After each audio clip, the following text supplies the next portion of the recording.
조선 중기, 한양에서 멀지 않은 작은 고을에 김도사라는 점쟁이가 살고 있었다.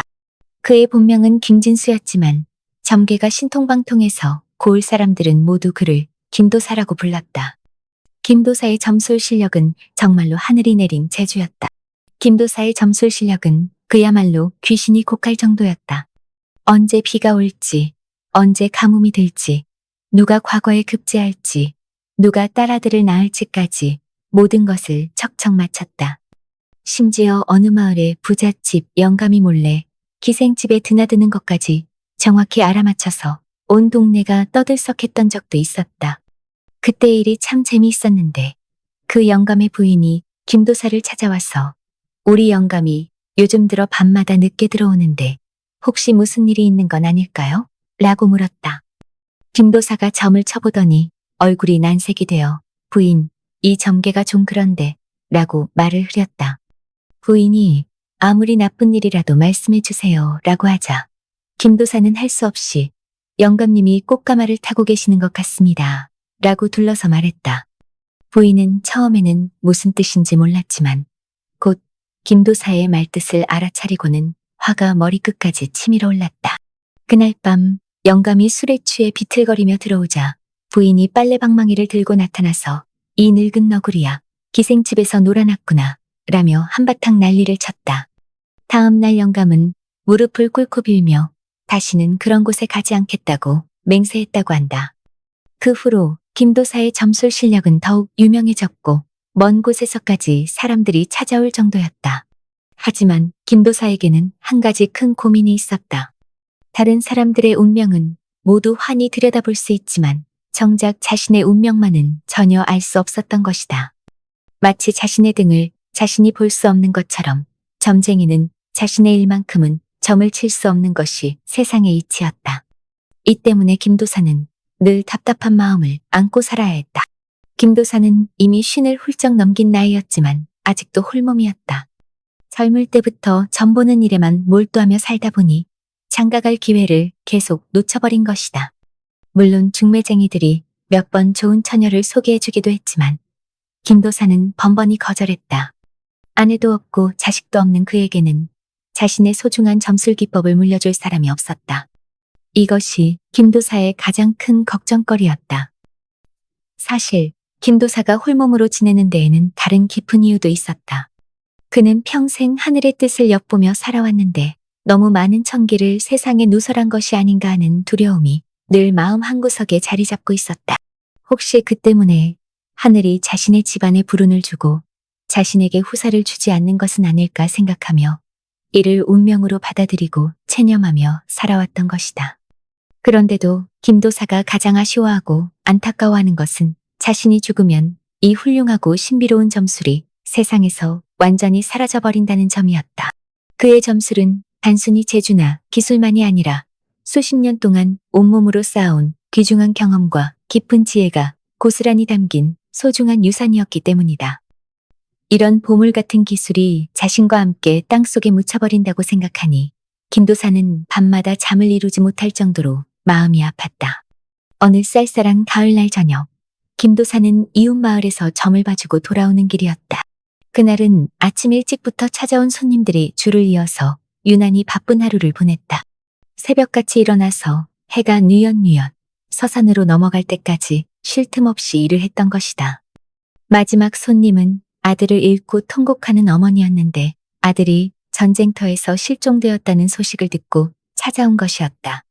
김도사가 정성스럽게 점을 쳐보니 다행히 아들이 살아있다는 괴가 나왔고 어머니는 울면서 고마워했다. 이런 일들로 마음도 몸도 지친 김도사는 터벅터벅 집으로 향했다. 집으로 돌아가려면 작은 고개 하나를 넘어야 했는데 그 고개마루에는 오래된 토속신당이 하나 있었다. 낡은 기와 지붕에 나무로 만든 작은 건물이었지만 마을 사람들이 정성껏 모시는 곳이라 항상 깨끗하게 정리되어 있었다. 김도사도 지날 때마다 잠시 멈춰서 두 손을 모으고 인사를 드리곤 했다. 그런데 오늘은 뭔가 달랐다. 김도사가 신당 앞을 지나가려는데 어디선가 희미하게 사람이 신음하는 소리가 들려왔다. 처음에는 바람 소리인가 했지만 자세히 들어보니 분명히 사람 목소리였다. 그것도 어린아이의 목소리 같았다. 이상하네. 이런 밤중에 아이가 왜 여기 있을까? 김도사는 달빛에 의지해서 신당 주변을 자세히 살펴보았다. 그러자 신당 처마 밑 그늘진 곳에서 작은 그림자 하나가 움직이는 것이 보였다. 가까이 다가가 보니 12세 살 정도 되어 보이는 어린아이가 벽에 기대어 쓰러져 있었다. 이게 어찌 된 일이냐? 아이가 왜 이런 곳에서? 김도사는 깜짝 놀라며 서둘러 아이에게 달려갔다.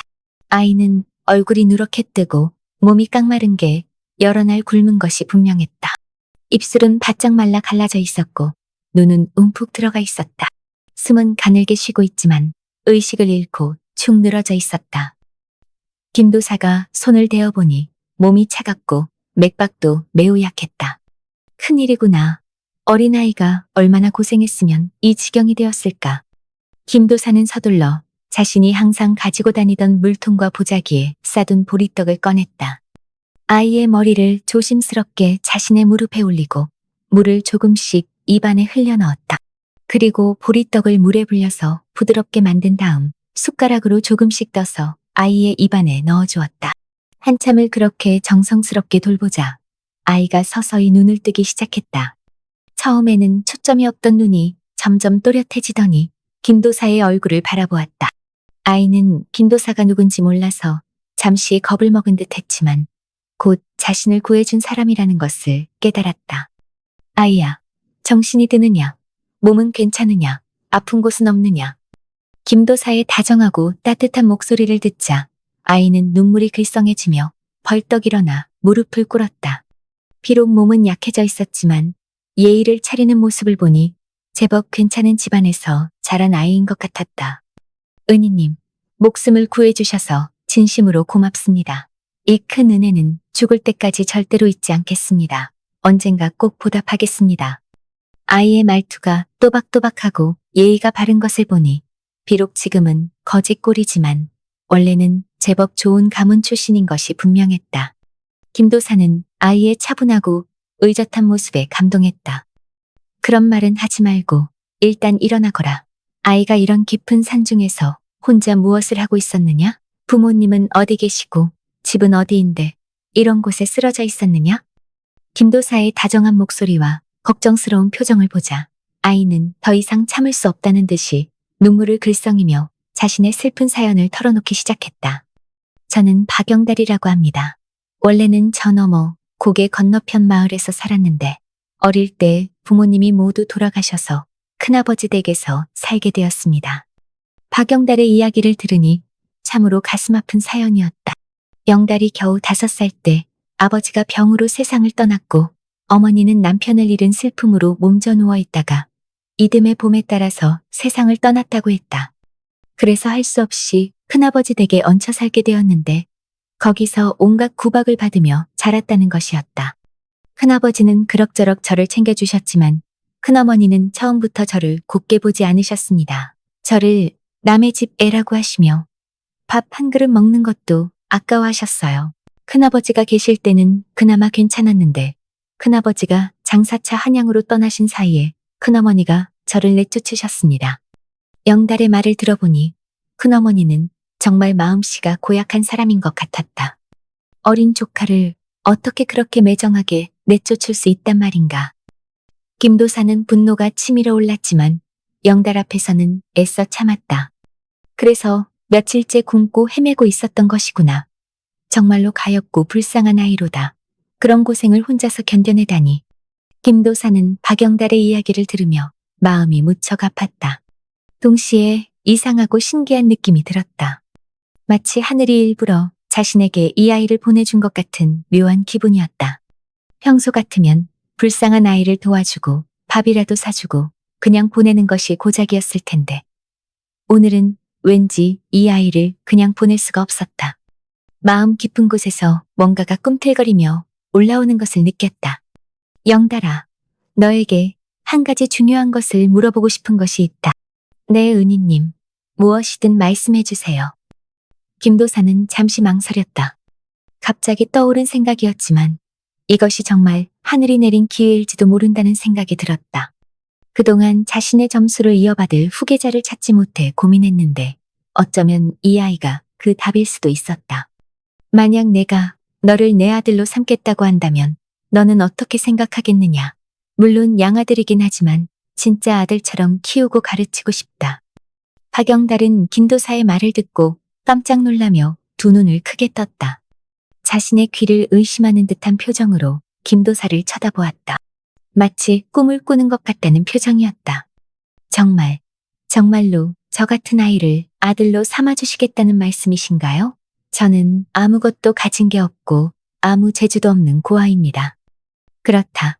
나는 아내도 자식도 없는 홀몸이다. 너 같은 착하고 예의 바른 아이를 아들로 두고 싶다. 어떠냐? 박영달은 더 이상 참을 수 없다는 듯이 눈물을 펑펑 흘리며 김도사 앞에 큰 절을 올렸다. 그 모습이 얼마나 간절하고 고마워하는지 보는 김도사의 마음도 뭉클해졌다. 아버님, 이런 큰 은혜를 제가 어떻게 갚아야 할지 모르겠습니다. 평생을 바쳐서 아버님께 효도하겠습니다. 아버님의 말씀이라면 무엇이든 따르겠습니다. 이렇게 해서 김도사는 박영달을 양아들로 삼게 되었다. 그날 밤 김도사는 영달을 데리고 집으로 돌아와서 따뜻한 미역국과 흰쌀밥을 차려주고 깨끗한 옷으로 갈아입혔다. 영달은 오랜만에 배불리 먹고 따뜻한 아랫목에서 잠을 잘 수 있게 되어 감격해 울었다. 김도사 역시 오랜만에 집에 사람 기척이 있어서 마음이 따뜻했다. 다음 날부터 김도사는 박영달에게 본격적으로 글을 가르쳐주기 시작했다.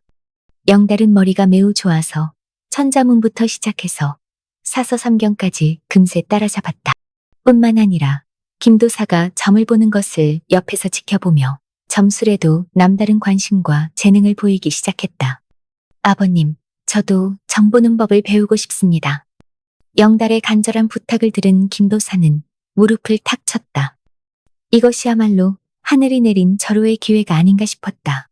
그동안 자신의 소중한 점수를 이어받을 후계자를 찾지 못해 밤잠을 설쳤는데 바로 눈앞에 천생연분의 제자가 나타난 것이었다. 좋다, 영달아. 그럼 내가 너에게 점 보는 법을 차근차근 가르쳐주마. 하지만 이 길은 결코 쉽지 않으니 각오를 단단히 해야 한다. 그때부터 김도사는 박영달에게 본격적으로 점수를 가르치기 시작했다. 영달은 정말 놀라운 재능을 보였다. 복잡한 음양오행 이론도 단숨에 이해했고 64개를 해석하는 법도 신기할 정도로 빨리 터득했다. 심지어 사람의 관상을 보고 운명을 읽는 법까지 척척 배워나갔다. 김도사는 영달의 총명함에 날마다 감탄했다. 자신이 젊은 시절 수십 년에 걸쳐서 깨우친 것들을 영달은 불과 몇 년 만에 모두 이해해버렸다. 이런 천재적인 제자를 만난 것이 정말 꿈만 같았다. 밤마다 잠자리에 들면서 하늘에 감사 인사를 올릴 정도였다. 세월이 물 흐르듯 흘러서 김도사는 머리가 하얗게 센 노인이 되었고 박영달은 건장하고 의젓한 청년으로 자라났다. 이제 영달의 점술 실력은 웬만한 노련한 점쟁이들보다도 훨씬 뛰어났다. 고을 사람들은 김도사의 훌륭한 제자인 영달을 박도사라고 부르며 깍듯이 존경했다. 영달이 쳐주는 점괘도 김도사 못지않게 정확해서 멀리서까지 사람들이 찾아올 정도였다. 그런데 김도사에게는 하나의 큰 비밀이 있었다. 그것은 바로 자신만이 간직하고 있는 신비로운 점술 비서였다. 이 책은 김도사가 젊었을 때 우연히 깊은 산속 동굴에서 발견한 것으로 고대로부터 전해 내려오는 점술의 극비 비법들이 빼곡히 적혀 있었다. 이 비서에는 일반적인 점술과는 차원이 다른 고급 비법들이 담겨 있었다. 사람의 생사화복은 물론이고 나라의 흥망성쇠까지 점칠 수 있는 놀라운 비술들이 기록되어 있었다. 김도사의 신통한 점술 실력도 사실은 이 비서 덕분이었다. 하지만 너무나 깊고 어려운 내용이라서 김도사 자신도 아직 완전히 이해하지 못한 부분들이 많았다. 김도사는 이 소중한 비서를 언젠가는 영달에게 물려주고 싶어 했다. 영달의 뛰어난 재능과 총명함이라면 분명히 이 비서의 진정한 가치를 발휘할 수 있을 것이라고 확신했다. 하지만 아직은 때가 아니라고 생각했다. 영달이 비록 점술 실력은 뛰어나지만 아직 인생 경험과 지혜가 부족했기 때문이었다. 영달이가 좀 더 나이를 먹고 경험을 쌓은 다음에 이 책을 물려주는 것이 좋겠다. 너무 어린 나이에 이런 강력한 비수를 알게 되면 오히려 해가 될 수도 있으니까. 김도사는 영달이 30살이 되면 이 비서를 전해주기로 마음먹고 있었다. 그때까지는 더 많은 경험을 쌓고 마음을 다스리는 법을 배우게 하려고 했다. 한편 세월이 흐르면서 김도사에게는 또 다른 고민이 생겼다. 바로 영달의 혼사 문제였다. 영달은 이제 25이 넘은 나이인데도 장가를 갈 생각을 전혀 하지 않았다. 김도사가 좋은 처녀를 소개해주겠다고 해도 영달은 번번이 정중하게 거절했다. 아버님, 저는 아직 장가 갈 생각이 없습니다. 아버님께서 저를 이렇게 키워주신 은혜를 제대로 갚지도 못했는데 어떻게 제 일부터 챙길 수 있겠습니까? 영달아, 그런 말 하지 말아라. 네가 훌륭하게 자라준 것만으로도 나는 충분히 기쁘다. 이제 장가 가서 예쁜 며느리도 얻고 손자도 보여다오. 아닙니다, 아버님. 저는 아버님께서 편안하게 여생을 보내실 수 있을 때까지 곁에서 모시겠습니다. 그 후에 제 일을 생각해도 늦지 않습니다. 영달의 고집스러운 효심 때문에 김도사는 걱정이 되면서도 한편으로는 기특했다. 이렇게 효성이 지극한 아들을 둔 것이 얼마나 큰 복인지 모르겠다고 생각했다. 그런데 이때 김도사는 한 가지 중요한 사실을 놓치고 있었다. 영달이 정말로 순수한 효심으로만 장가를 미루고 있는 것이 아니라는 사실을 말이다. 영달의 마음속 깊은 곳에는 다른 계산이 숨어 있었다. 그는 김도사가 감추고 있는 비밀의 점술서에 대해 어느 정도 눈치를 채고 있었던 것이다. 어느 날 저녁, 김도사에게 급한 소식이 날아들었다. 김도사의 유일한 혈육인 조카딸 정순이가 갑자기 병이 나서 위독하다는 것이었다. 정수는 멀리 강원도에 시집을 가서 살고 있었는데 사흘 전부터 갑자기 열병을 앓기 시작했다고 했다. 영달아, 내가 급히 강원도에 다녀와야겠다. 정순이가 많이 아프다고 하니 가서 점을 쳐보고 좋은 약도 구해다 줘야겠다. 아버님, 그럼 저도 함께 가겠습니다. 아니다, 영달아. 너는 집을 지키고 있어라. 혹시 급한 손님이 찾아올지도 모르고 내가 혼자 가는 것이 빠를 것 같다. 김도사는 다음 날 새벽 일찍 강원도로 떠났다. 영달은 정중하게 배웅을 하며 조심히 다녀오시라고 당부했다. 하지만 김도사의 뒷모습이 사라지자마자 영달의 표정이 싹 변했다. 그동안 감춰왔던 본성이 드러나기 시작한 것이다. 사실 영달은 오래전부터 김도사가 특별한 점술서를 숨기고 있다는 것을 알고 있었다. 밤늦게 김도사가 혼자 방에서 뭔가를 열심히 공부하는 모습을 몇 번 엿본 적이 있었기 때문이다. 그때마다 김도사는 서둘러 그 책을 어디론가 숨겨버렸다. 영달은 그 책이 분명히 엄청난 비밀이 담긴 귀중한 것이라고 확신했다. 김도사 영감이 나에게 그 책을 물려줄 생각이 있다면 왜 이렇게 숨기고 있을까? 분명히 혼자서 독차지하려는 속셈이 틀림없어. 어릴 때부터 심오한 서적들만 보다 보니 신마가 들어찬 영달의 마음속에는 점점 의심과 원망이 쌓여갔다. 자신이 이렇게 효심을 다해서 모셨는데도 친아들이 아니라서 진정한 비법은 물려주지 않는 것이라고 생각했다. 김도사가 영달의 재주가 더 뛰어나서 자신을 뛰어넘을까봐 진짜 비법은 가르쳐주지 않는다고 생각했다.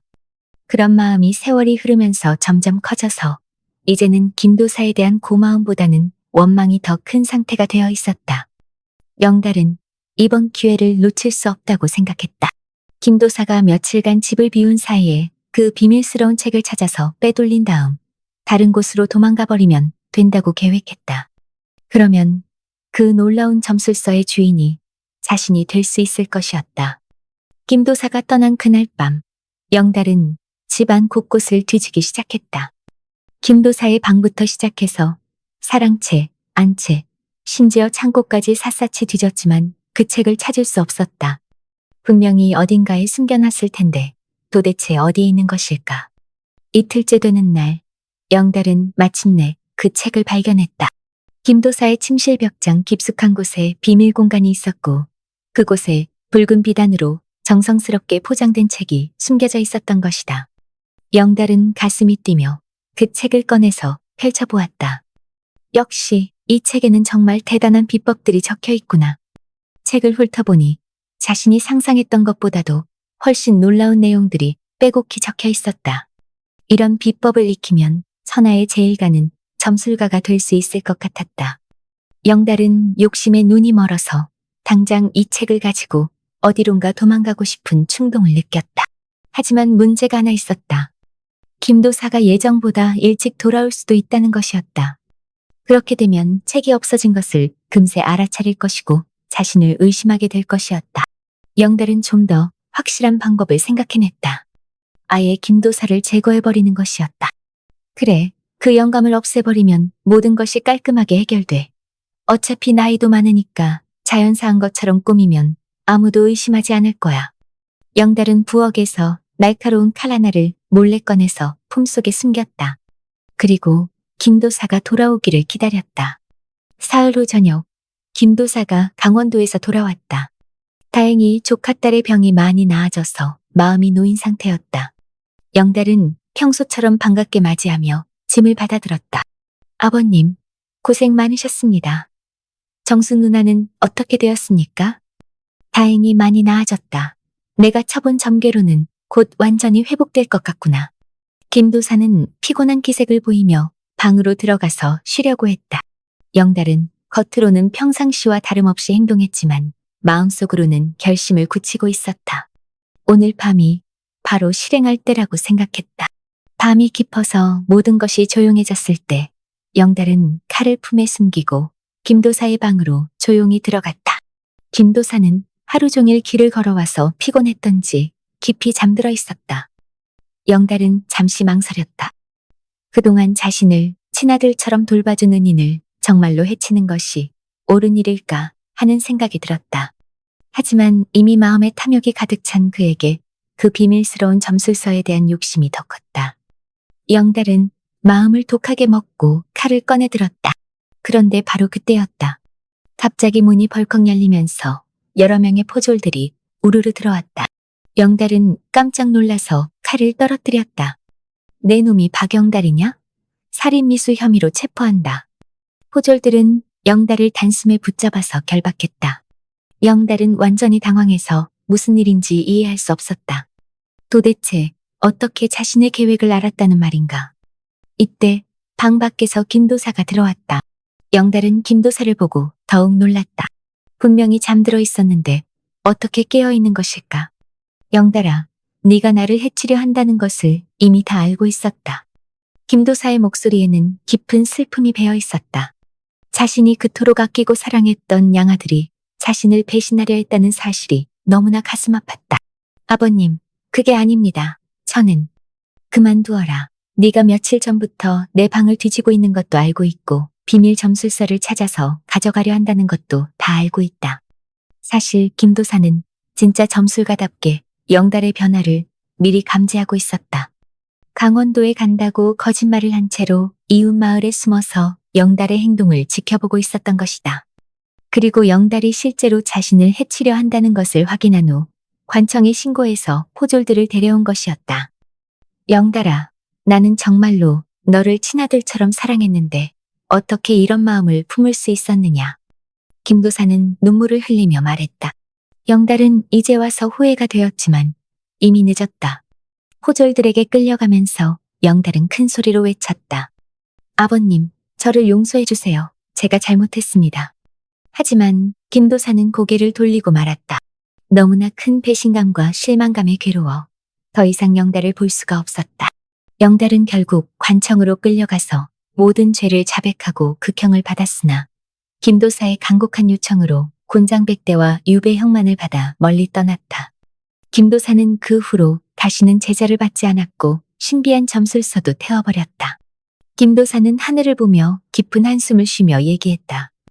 세상의 모든 것을 알 수 있다고 자신했는데 정작 하나이의 인생과 내 자신의 인생조차도 알 수 없었구나. 그리고 김도사는 남은 여생을 혼자 조용히 재산을 어려운 이웃들에게 베풀며 살다가 몇 년 후 평화롭게 세상을 떠났다. 결국 그의 훌륭한 점술 기법은 역사 속으로 사라지고 말았다. 솔솔야담 재밌게 보셨나요? 영상을 빠르게 만나보시려면 솔솔야담 보름달을 클릭하여 구독을 눌러주세요. 새로운 영상이 올라오면 알람을 보내드립니다. 다음 동영상과 추천 영상도 준비했으니 많은 시청 바랍니다. 항상 건강하시고 행복하고 좋은 일만 있으시길 바랍니다.